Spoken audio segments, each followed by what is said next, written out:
રાધે રાધે. અ, કલ્પના કરો કે કોઈએ બળજબરીથી તમારું માથું પાણીની અંદર ડૂબાડી દીધું છે. 1 સેકન્ડ, 2 સેકન્ડ, 10 સેકન્ડ. ઓહ ગોડ, એ તો બહુ જ ભયાનક અનુભવ હોય. ગૂંગળામણ થવા લાગે તરત જ. બિલકુલ. ધીમે ધીમે ફેફસા હવામાંથી ખાલી થઈ રહ્યા છે અને પછી પેલો એક શ્વાસ લેવા માટે ભીતરથી જે ભયંકર તરફડાટ ઊભી થાય ને, લાઈક જે જીવલેણ વ્યાકુળતા છૂટે.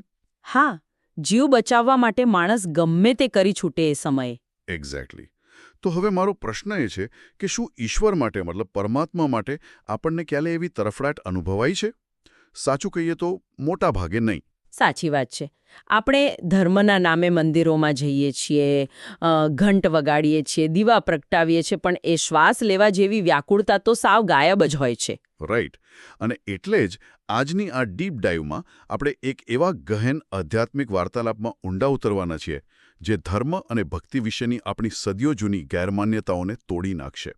આજનો આપણો આખો સોર્સ ગુજરાતીTV.com અને લેખક સેવક માધવ જસાપુરાના એક બહુ જ સુંદર આલેખન પર આધારિત છે.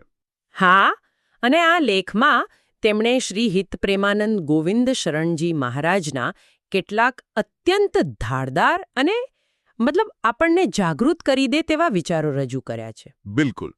અને હું એ જ કહેવા માંગતો હતો કે આપણે આજના જમાનામાં ભક્તિને બહુ સસ્તી બનાવી દીધી છે.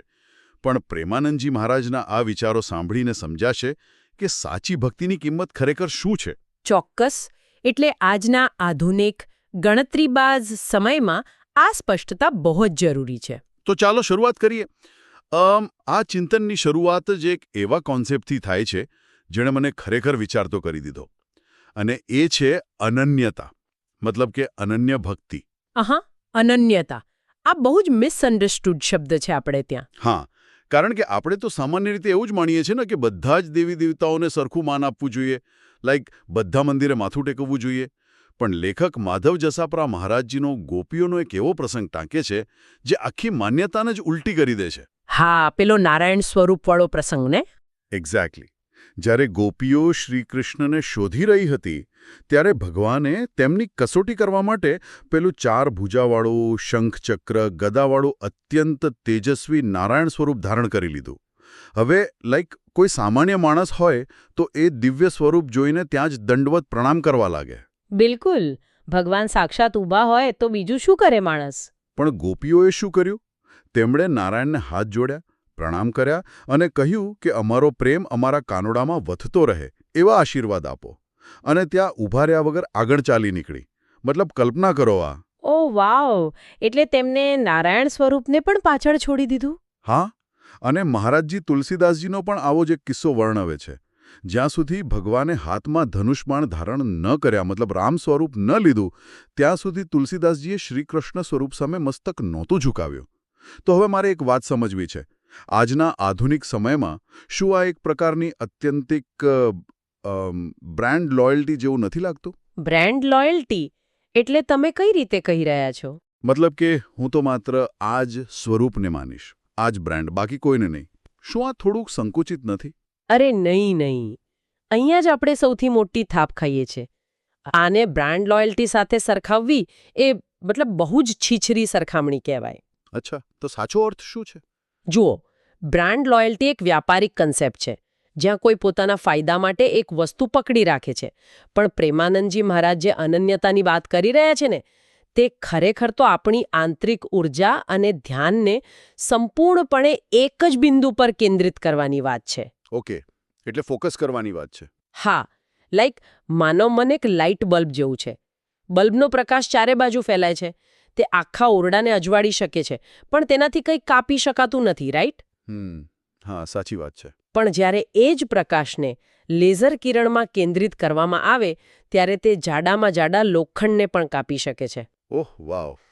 આ બહુ જ પાવરફુલ એનાલોજી છે. લેસર ફોકસ તેમનું કેન્દ્ર બિંદુ એક જ હતું. જ્યારે કોઈ રોજ નવા ઇષ્ટદેવ બદલે છે ત્યારે તેની ઉર્જા વિખેરાઈ જાય છે. મીરાબાઈનું ઉદાહરણ જુઓ. મેરે તો ગિરધર ગોપાલ, દૂસરો ન કોઈ. બિલકુલ, આ જ એ જ લેસર ફોકસ છે. ખરેખર આ લેસર ફોકસવાળી વાત મગજમાં એકદમ ઉતરી ગઈ. જેમ કોઈ પતિવ્રતા સ્ત્રી આખા પરિવારની સેવા કરે, સૌનો આદર કરે, પણ તેનું અંતરંગ સમર્પણ માત્ર તેના પતિ માટે જ હોય છે. એટલે કે સન્માન બધાનું, પણ સમર્પણ કોઈ એકનું. એક્ઝેક્ટલી, આ જ અનન્યતા છે. પણ જુઓ, અહીંથી એક બહુ મોટો વિરોધાભાસ ઊભો થાય છે. મને વિચાર આવતો હતો કે જો ભક્તિ આટલી પવિત્ર અને કેન્દ્રિત છે, તો પછી આપણે જ્યારે મંદિરોમાં જઈએ છીએ ત્યારે આપણા મનમાં ખરેખર શું ચાલતું હોય છે? હા, એ તો બહુ મોટો પ્રશ્ન છે. ગુજરાતીTV.comના આ આર્ટિકલમાં મહારાજજીના વાર્તાલાપમાંથી એક શ્રોતા બહુ જ પ્રેક્ટિકલ પ્રશ્ન પૂછે છે. તે શનિની સાડાસાથી, ગ્રહ નક્ષત્રો અને ભૂત પ્રેતના ડર વિશે પૂછે છે. અને આપણે જોઈએ જ છે ને કે આજે મોટાભાગના લોકોનો ધર્મ ડરના પાયા પર ઊભો છે. હા, શનિવાર આવે એટલે તેલ ચડાવવા દોડવાનું. બસ એ જ. રાહુ નડે છે એટલે વિધિ કરાવવાની. તો શું આપણે ભક્તિના નામે એક પ્રકારની ઇન્સ્યોરન્સ પોલિસી નથી ચલાવી રહ્યા? લાઈક ભગવાનને હપ્તા ભરતા રહીએ જેથી ભવિષ્યમાં કોઈ અશુભ ન થાય? 100% સાચી વાત. અને આ જ કારણ છે કે આપણી ભક્તિ ક્યારે ફળતી નથી. મહારાજજી આના પર બહુ જ રોકડો અને સ્પષ્ટ જવાબ આપે છે.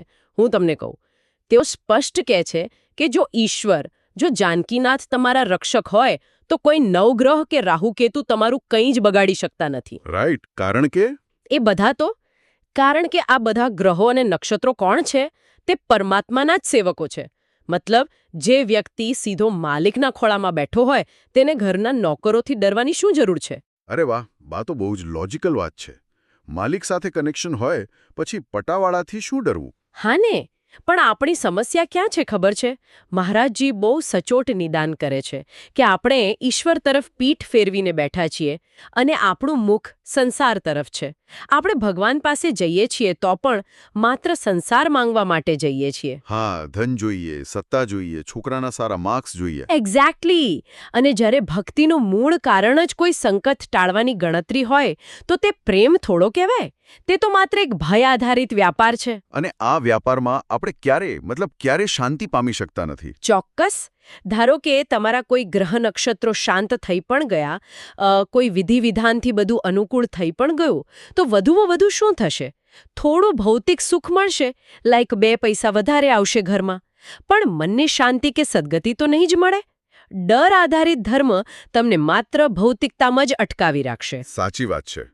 પ્રેમ આધારિત ધર્મ એ જ તમને મુક્ત કરી શકે. બિલકુલ. તો હવે સવાલ એ ઊભો થાય છે કે આ પ્રેમ, આ તાલાવેલી, જેને મહારાજજી વ્યાકુળતા કહે છે, તે જગાડવી કેવી રીતે?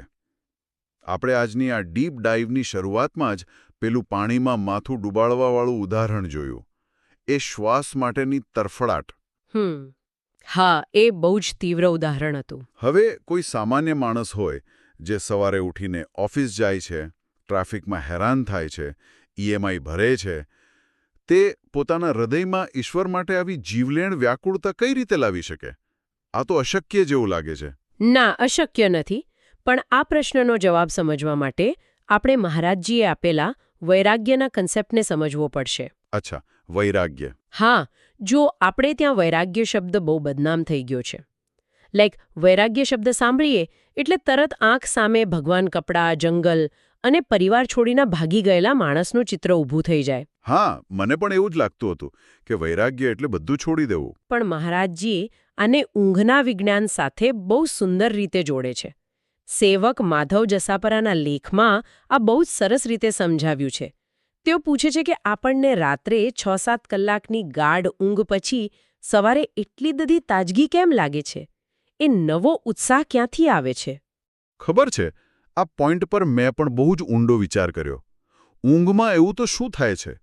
શારીરિક થાક તો કદાચ પલંગ પર આરામ કરવાથી ઉતરી જાય, પણ જે માનસિક તાજગી મળે છે તેનું શું? હા, તો મહારાજજી કહે છે કે કારણ કે ઊંઘ દરમિયાન આપણે સંસારનું ચિંતન ભૂલી જઈએ છીએ. ઓહ, આ કેટલું પાવરફુલ છે. બિલકુલ. જ્યારે આપણે જાગતા હોઈએ છીએ ત્યારે આપણે એક અદૃશ્ય કોટ પહેરીને ફરીએ છીએ. મતલબ, હું મેનેજર છું, હું પિતા છું, હું ગરીબ છું, હું અમીર છું. હા, સતત એક આઈડેન્ટિટી લઈને ફરીએ છીએ આપણે. રાઈટ. આ ઓળખનો, આ અહંકારનો થાક લાગે છે આપણને. પણ ઊંઘમાં આ બધું જ શૂન્ય થઈ જાય છે. ત્યાં કોઈ ઓળખ નથી હોતી. એટલે ઊંઘ એ એક પ્રકારનો વૈરાગ્ય જ છે એમ. એક્ઝેક્ટલી. ઊંઘ એ દરરોજ રાત્રે મળતો થોડા કલાકોનું વૈરાગ્ય જ છે. જ્યારે આપણે સંસારથી વિષય ભોગોથી માનસિક રીતે ડિસ્કનેક્ટ થઈ જઈએ છીએ ત્યારે જ ભીતરથી સાચો આનંદ પ્રગટે છે. અરે વાહ! આ વાતને સાબિત કરવા માટે મહારાજજી બે બહુ જ વાસ્તવિક ઉદાહરણો આપે છે. પહેલું ઉદાહરણ એક એવી સ્ત્રીનું છે જેના શરીર પર પુષ્કળ સુવર્ણ આભૂષણો હતા. દુનિયાની નજરમાં તેની પાસે અઢળક સંપત્તિ હતી. છતાં તે રડતી હતી અને કહેતી હતી કે હું ખુશ નથી, મારા મનમાં જરાય શાંતિ નથી. અને બીજું ઉદાહરણ એવા પુરુષનું છે જો પોતાના ક્ષેત્રમાં શિખર પર છે. મેં વાંચ્યું સોર્સમાં, તેને અનેક મોટા એવોર્ડ મળેલા છે, સમાજમાં જબરદસ્ત માન-સન્માન છે. છતાં જ્યારે તે એકાંતમાં હોય છે ત્યારે તે વૃદ્ધાવસ્થા અને મૃત્યુના ડરથી ફફડતો હોય છે. તેને સતત ભય સતાવે છે કે મારું આ બધું છૂટી જશે તો? હા, આ બંને કિસ્સાઓ આપણા આધુનિક સમાજનો એકદમ સ્પષ્ટ અરીસો છે. બિલકુલ. આપણે બધા આ જ રેસમાં દોડી રહ્યા છીએ. અને આ અરીસો આપણને શું બતાવે છે? કે મનને આનંદ જોઈએ છે અને સંસારના વિષયોમાં આનંદ છે જ નહીં. જો હોત તો પેલી સોનાથી લદાયેલી સ્ત્રી કે પેલો એવોર્ડ વિજેતા પુરુષ દુઃખી કેમ હોત? સાચી વાત છે. એટલે વૈરાગ્યનો સાચો અર્થ ઘર છોડવાનો નથી, પણ જાગૃત અવસ્થામાં પણ મનમાંથી સંસારના ચિંતનને, મતલબ ભોગોની પકડને ધીમે ધીમે છોડવાનો છે. ઓકે, એટલે જ્યારે તમે જાગતા હો ત્યારે પણ જો તમારું મન સંસારના ડર અને લાલચથી મુક્ત રહી શકે તો એ જ સાચી સમાધિ છે, એમ ને? બિલકુલ, એ જ સમાધિ છે. પણ જુઓ, અહીં મારે થોડો વિરોધ કરવો છે. અચ્છા, બોલો. જો બધું માનસિક સ્તર પર જ કરવાનું છે, માત્ર ચિંતન જ સુધારવાનું છે, તો પછી આ બાહ્ય ક્રિયાકાંડોનું શું? મહારાજજી કહે છે કે જો આરતી, પૂજાને પાઠ કર્યા પછી પણ મનમાં સંસારના જ વિચારો ચાલતા હોય, લાઈક દુકાનની કે ઓફિસની ચિંતા થતી હોય, તો એ બધી બાહ્ય ક્રિયાઓનું કોઈ જ ફળ મળતું નથી. હા, એમણે સ્પષ્ટ કહ્યું છે આ. તો હવે કોઈ માણસ એમ વિચારે કે યાર મારું મન તો ભટક્યા જ કરે છે, તો પછી મારે મંદિરે જવાનું જ છોડી દેવું જોઈએ. આરતી જ શું કામ કરવી? લાઈક શું કંઈ જ ન કરવા કરતાં કંઈક કરવું સારું નથી? કમસે કમ 10 મિનિટ ભગવાનની સામે ઊભો તો છે ને? હું સમજુ છું તમારી વાત. આ બહુ જ વ્યાપક દલીલ છે અને મોટે ભાગે આપણે આપણી જાતને સાચી ઠેરવવા માટે આનો ઉપયોગ કરતા હોઈએ છીએ કે ભાઈ something is better than nothing. હા, એક્ઝેક્ટલી. પણ ચાલો આને એક ઉદાહરણથી સમજીએ. ધારો કે તમે કોઈ ગંભીર બીમારી માટે દવા ખાઓ છો, પણ દવા ગળતાની સાથે જ તરત તેને બહાર કાઢી નાખો છો, થૂંકી નાખો છો. તો શું એ કંઈ ન કરવા કરતાં કંઈક કરવા બરાબર કહેવાય? ના, એનો તો કોઈ ફાયદો જ નથી. બસ, કારણ કે દવાની અસર લોહીમાં ભળવી જોઈએ. મહારાજજી એમ નથી કહેતા કે આરતી કે પૂજા ખોટી છે. જુઓ, તીર્થયાત્રા, દાન, પૂજા આ બધા જ બહુ સારા અને પવિત્ર સાધનો છે. પણ તે સાધનો છે, સાધ્ય નથી. મતલબ કે તે રસ્તો છે, મંઝિલ નથી. અચ્છા, તો મંઝિલ શું છે આપણી? મંઝિલ છે તમારું આંતરિક ચિંતન બદલવું. હા, આંતરિક ચિંતન. જો કોઈ વ્યક્તિ વર્ષો સુધી રોજ 2 કલાક પૂજા કરે, પણ પૂજા પછી જ્યારે કોઈ તેનું અપમાન કરે અને તેના ભીતર ક્રોધનો જ્વાળામુખી ફાટી નીકળે, તો સમજવું કે પૂજા માત્ર શારીરિક કસરત બનીને રહી ગઈ છે.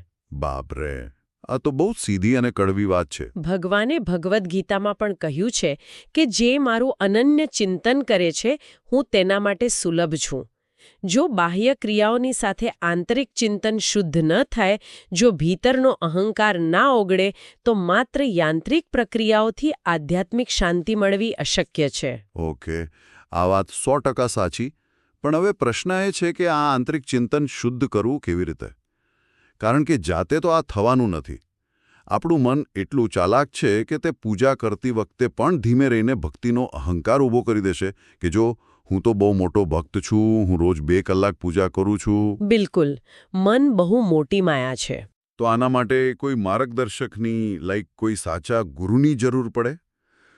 પણ ગુજરાતી ટીવીના આ સોર્સમાં જ્યારે આપણે મહારાજજીના ગુરુ સમર્પણના વિચારો સાંભળીએ છીએ ને, ત્યારે તે આજના આ સેન્સિટિવ અને પોલિટિકલી કરેક્ટ જમાનામાં પચાવવા બહુ જગરા લાગે છે. એનું કારણ એ છે કે આપણે ગુરુને પણ એક સર્વિસ પ્રોવાઈડર માની લીધા છે. એક્ઝેક્ટલી. આપણે સામાન્ય રીતે વિચારીએ કે ગુરુ પાસે જઈએ એટલે થોડા ફળ, સારી મીઠાઈ, કપડાં કે પૈસા ધરી દઈએ એટલે ગુરુ રાજી થઈ જાય અને આપણને આશીર્વાદ આપી દે. મતલબ આપણે એક વ્યવહાર પૂરો કર્યો. હા, એક લેવડ દેવડ જેવું. પણ મહારાજજી કહે છે કે આ બધી ભૌતિક વસ્તુઓ તો ગુરુ માત્ર શિષ્યના મનના સંતોષ માટે સ્વીકારે છે. બાકી ગુરુની સાચી પ્રસન્નતા શેમાં છે? શિષ્યના અહંકારના સમર્પણમાં. પોતાનું દેહાભિમાન એટલે કે હું કોઈક વિશેષ છું એ ભાવને સંપૂર્ણપણે કચડી નાખવામાં. અને હું તમને કહી દઉં, આ દેહાભિમાન કચડવાની પ્રક્રિયા ક્યારેય મીઠી નથી હોતી. જરાય નહીં. મહારાજજીએ 2 એવી આકરી કસોટીઓની વાર્તાઓ કહી છે જે સાંભળીને રૂવાણા ઊભા થઈ જાય યાર. પહેલો કિસ્સો છે સ્વામી નારાદાનંદજી અને સ્વામી વિવેકાનંદનો. હા, મેં પણ વાંચ્યો એ કિસ્સો. બહુ જ પાવરફુલ છે. વિચાર કરો, વિવેકાનંદજી જેવો પ્રખર બુદ્ધિશાળી અને તેજસ્વી યુવાન સભામાં સરસ મજાના કપડાં પહેરીને આવે છે. તેમના ભીતર ક્યાંક એક સૂક્ષ્મ અહંકાર હશે કે હું જ્ઞાની છું, હું બહુ સારો દેખાઉં છું. તેમના ગુરુ સ્વામી નારાદાનંદજી તરત જ આ પારખી ગયા. તેમણે વિવેકાનંદજીને શું કહ્યું ખબર છે? જાઓ, ગૌશાળામાંથી છાણની ટોપલી ભરી લાવો. હા, પણ કસોટી કંઈ ત્યાં પૂરી નહોતી થતી. ના, ખરો ખેલ તો પછી શરૂ થાય છે. ગુરુજીએ બીજા શિષ્યોને કહીને એ ટોપલીમાં રહેલા છાણને પાણી નાખીને ભીનું કરાવ્યું, એકદમ રગડા જેવું. અને પછી વિવેકાનંદજીને એ ભીના છાણથી ટપકતી ટોપલી માથા પર રાખીને આખી સભાની વચ્ચે ઊભા રાખ્યા. બાપરે. હા, ભીનું છાણ તેમના રેશમી કપડા પર, તેમના ચહેરા પર ટપકતું હતું. આખી સભા જોઈ રહી હતી. જો આજે આવું કોઈ કરે ને તો આપણે તેને માનસિક ત્રાસ ગણીને કોર્ટમાં કેસ કરી દઈએ. ચીની. ઓ ગોડ! એ વાર્તા સાંભળીને તો મને ખરેખર ઉપકો આવી ગયો હતો. ગુરુ રામદાસજીએ પોતાના શિષ્યોની કસોટી કરવા માટે એક નાટક રચ્યું. તેમણે પોતાની જાંઘ પર પાટા બાંધી દીધા અને પીડાનો ડોળ કરતા કહ્યું કે મારી જાંઘ પર એક મોટું પાકેલું ગુમડું થયું છે, જેમાંથી પરુ અને ખરાબ લોહી નીકળી રહ્યું છે. હા, અને પછી તેમણે શિષ્યોને શું કહ્યું? તેમણે શિષ્યોને બોલાવીને કહ્યું કે આનો એક જ ઈલાજ છે, કોઈ શિષ્ય પોતાનું મોઢું લગાવીને આખું પરુ ચૂસી લેવું પડશે. Oh my God! હા, અને આમાં શિષ્યનો પોતાનો જીવ પણ જઈ શકે છે અને તે બીમાર પડી શકે છે એવું પણ કહ્યું. હવે જે મોટાભાગના શિષ્યો મોટી મોટી વાતો કરતા હતા તેઓ ત્યાંથી ધીમે રહીને સરકી ગયા. પણ જે એક શિષ્યને ગુરુજી સૌથી વધુ ઠપકો આપતા હતા, જેની રોજ નિંદા થતી હતી, તે તરત જ આગળ આવ્યો. જે ખરો શિષ્ય હતો. બિલકુલ. તેણે પોતાના જીવની પરવા કર્યા વગર જાંઘ પર મોઢું લગાવીને બધું ખેંચી લીધું. પછી ખબર પડી કે ગુરુજીએ જાંઘ પર પાકેલી કલમી કેરી બાંધી હતી. કોઈ ગુમડું હતું જ નહીં. અચ્છા, એટલે એ કેરીનો રસ હતો. હા, એ શિષ્યે તો કેરીનો રસ પીધો. પણ હું સાચું કહું, જો આજના સંદર્ભમાં આપણે જોઈએ તો આ બધું બહુ જ એક્સ્ટ્રીમ અને અજુગતું લાગે છે. જો, તે અજુગતું જ લાગે આપણને, કારણ કે આપણે તેને આપણી ભૌતિક અને તાર્કિક નજરે જોઈએ છીએ. પણ જો આપણે આખી ચર્ચાના મૂળ તત્વને સમજીએ તો આ વાર્તાઓ છાણ કે પરુ વિશે છે જ નહીં. તો શેના વિશે? આ વાર્તાઓ સંપૂર્ણપણે પ્રતિકાત્મક છે. આ બંને કિસ્સાઓ અહંકારનું મૃત્યુ દર્શાવે છે. જ્યાં સુધી વ્યક્તિને એવું લાગે છે કે હું બહુ પ્રતિષ્ઠિત છું, મને આવું હલકું કામ ન શોભે, મારું અપમાન થઈ ગયું, ત્યાં સુધી તે પોતાના હુંના ખાબોચિયામાં જ ભરાયેલો રહે છે. સાચી વાત છે. તેઓ માત્ર શિષ્યના અહંકારને તોડવા માટે આવી પરિસ્થિતિઓનું નિર્માણ કરે છે.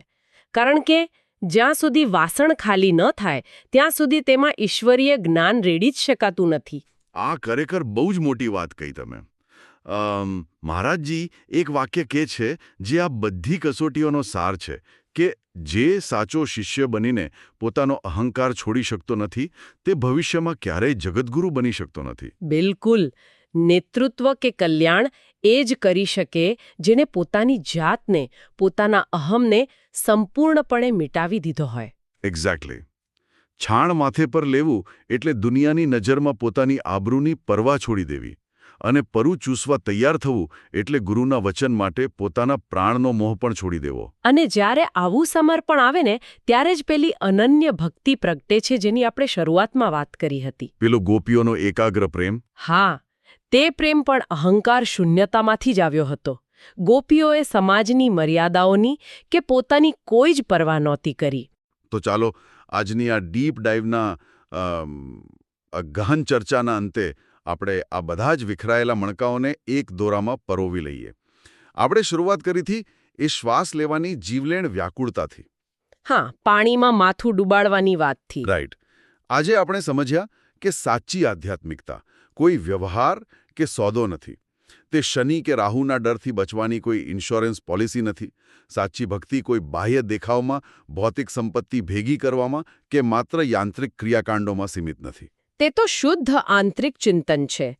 ઊંઘની જેમ જાગતા પણ સંસારના ચિંતનમાંથી મુક્ત થવું તે જ સાચો વૈરાગ્ય છે. બિલકુલ.